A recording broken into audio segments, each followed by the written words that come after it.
Hey, this is Hector, and thank you for taking some time. We're going to spend about 15 minutes or so talking about a question that we're getting a lot lately, and that's on the election and what that's going to do for investments in the stock market.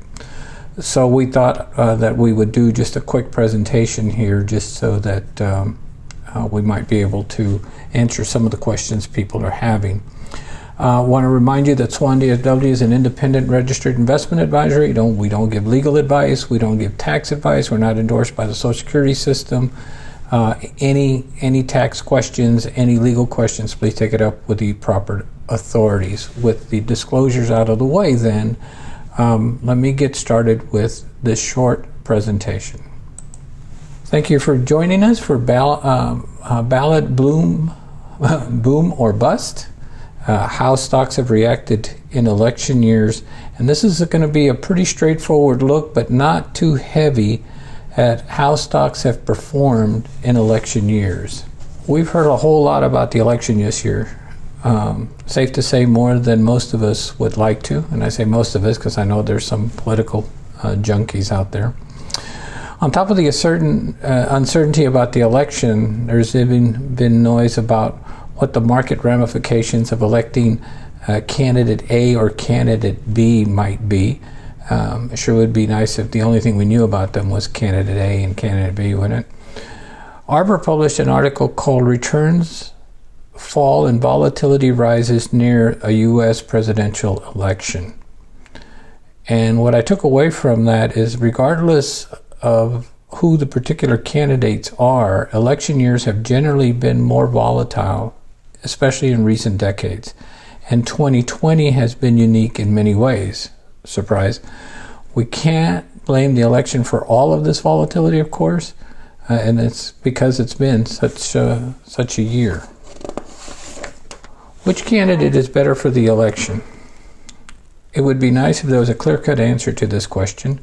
There are many strategies and many factors, but the bottom line is we can only look at what has been consistent. And as we mentioned earlier, the trend is for market volatility. A Fidelity article about presidential elections says that another constant thing was the performance of the market based on where you are in the election cycle. Regardless of the politics, the market has tended to be far better in the last 2 years of a president's term than in the first two, which is interesting, and we'll touch on that in just a bit. Here's an interesting statistic. We've had a variety of combinations of party control of the Senate, House, and presidency over the years, but the combination that yielded the highest average returns of 13.6% is a Democratic president with a Democratic Senate and a Republican House of Representatives.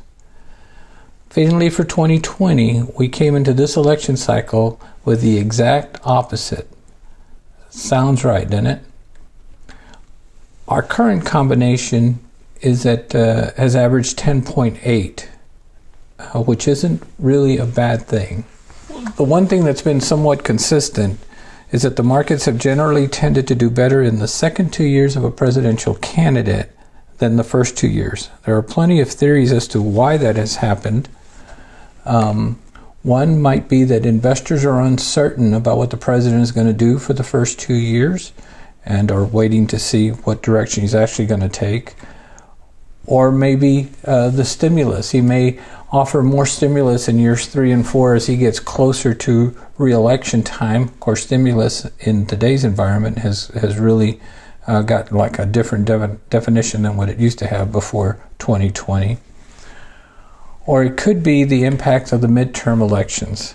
It's impossible to know which of these is right and whether these are chicken or egg type things. The truth is that over time the market has tended to go up. Regardless of politics, it's just another event in the passage of time. I'm not trying to sound too deep or as a philosopher. I just mean that it's part of a larger picture of what drives the economy and the market. Markets have gone up in more years than they've gone down. And though not every year is an election year, The fact is that markets have gone up in more years than not, regardless of which political party is in charge. This reinforces the point. In the past, given enough time, results have been favorable both for when Republicans were in office and the Democrats have been in office. I think this is a really good chart. Shows good stuff. So there's the bottom line. Regardless of the party of an elected president, stocks historically have gone up. This chart shows that the stock market returns from 1926 to 2019. There's a whole lot of years that we've been on the green side, which is up. But when you look at significant losses, gains or losses, it's interesting to know there's only 3 years, way over on the left, where the market has been down more than 30%.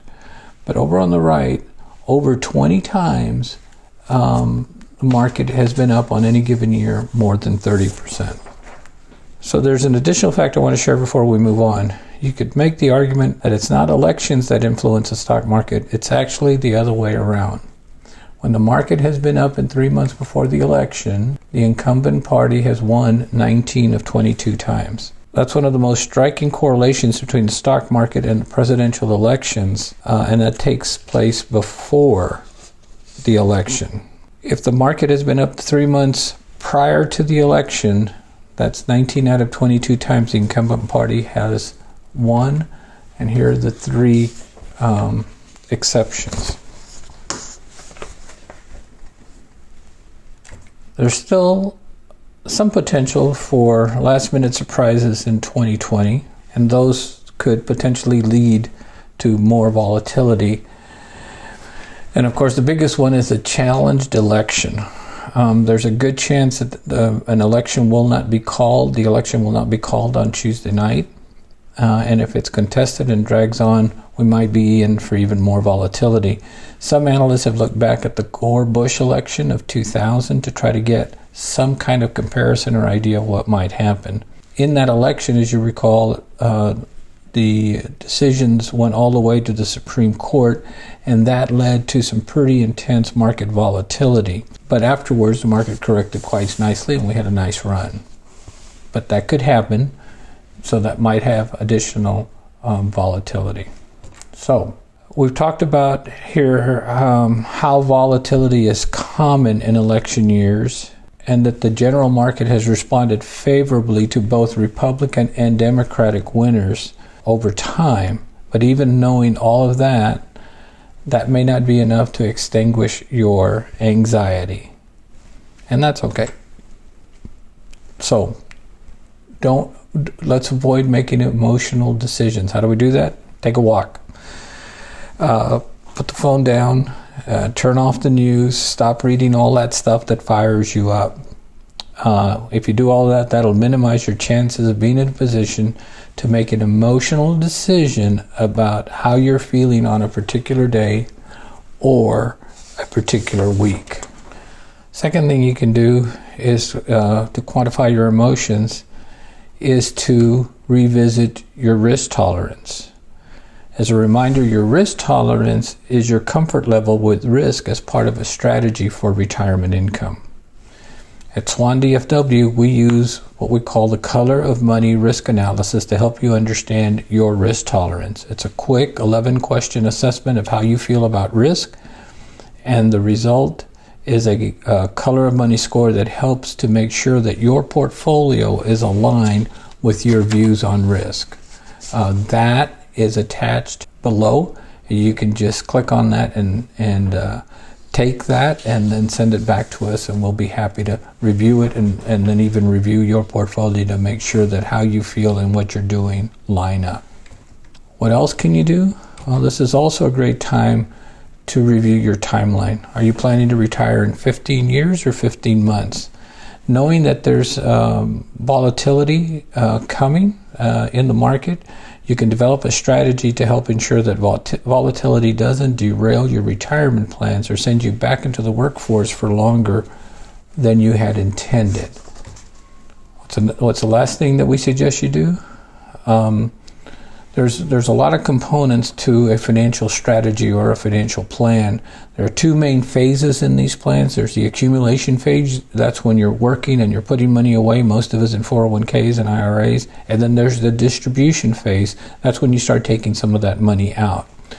Both of these phases can benefit from a savvy tax strategy that'll help ensure that you're keeping as much of your money as possible. The biggest expense that you're going to have, the two biggest expenses are going to be health care in retirement and taxes. So if we can minimize your taxes and get a good strategy that lets you keep more of your own money, that would be a good thing.